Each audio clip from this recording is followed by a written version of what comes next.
Okay, maybe we've come to some kind of a we've figured out moment. Maybe. Science and politics agree? Check this out. All around the world, I'm going to sneeze in just a second here. All around the world, people are wondering,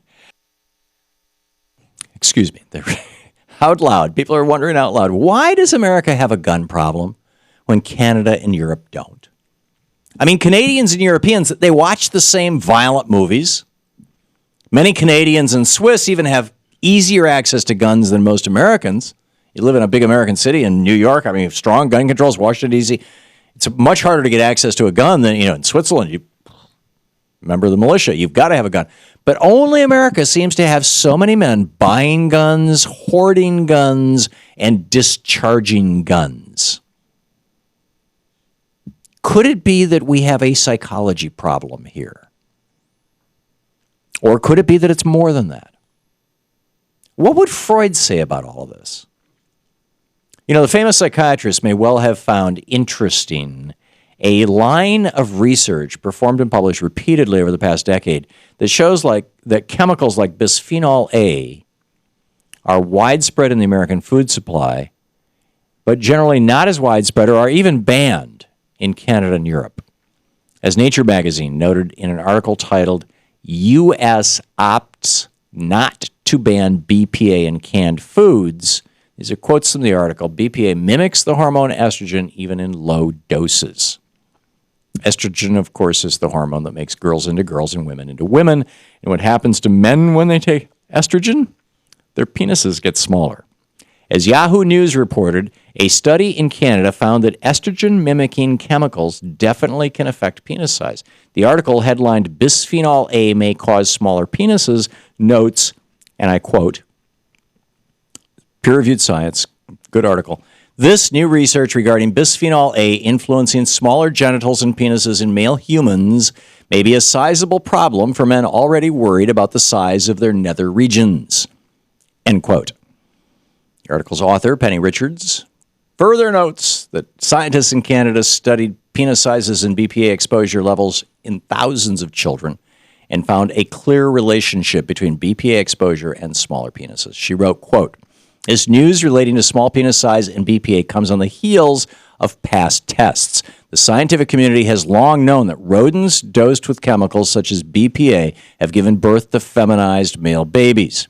Effects include smaller genital tracts in the male mice. The new Canadian study also follows recent reports by scientists in the United States who reported that they noticed smaller penises in boys from moms who had high levels of BPA. End of quote. So BPA, it's mostly banned in Canada and Europe. But here in the United States, hey, they have lobbyists. They own Congress members. It's everywhere, especially in fast food restaurants.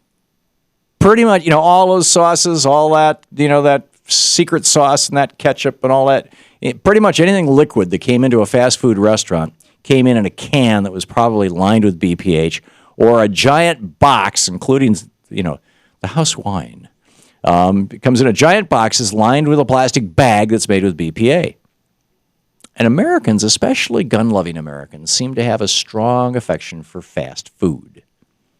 And BPA is only one of dozens of estrogen-mimicking chemicals in the American food supply that pretty much don't appear in the Canadian or European food supplies because they don't allow these estrogen mimickers to be in their food. So you mix up a few of these things through a lifetime and you end up with really, really small penises. So back to Freud. What would Sigmund Freud say about a nation filled with men whose penises are getting smaller and smaller because their food supply is laced with estrogen-mimicking chemicals? Might they start turning in large numbers to long things that look like big penises and can produce awe-inspiring eruptions when their triggers are tickled?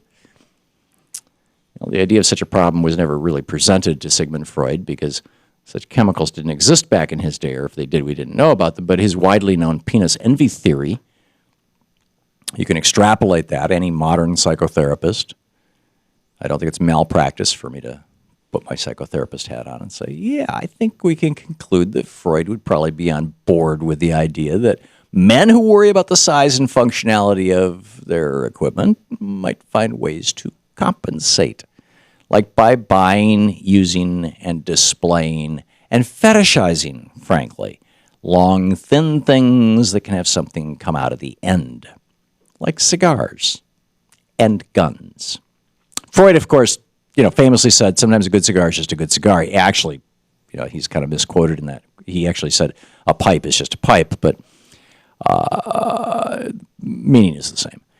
Presumably, most rational gun owners are just rational gun owners. They're not men freaked out about shrinking penises. But what about those guys who seem to obsess on these things? Let's leave the final word on that to the internationally known commentator on sociological conditions, Jim Carrey.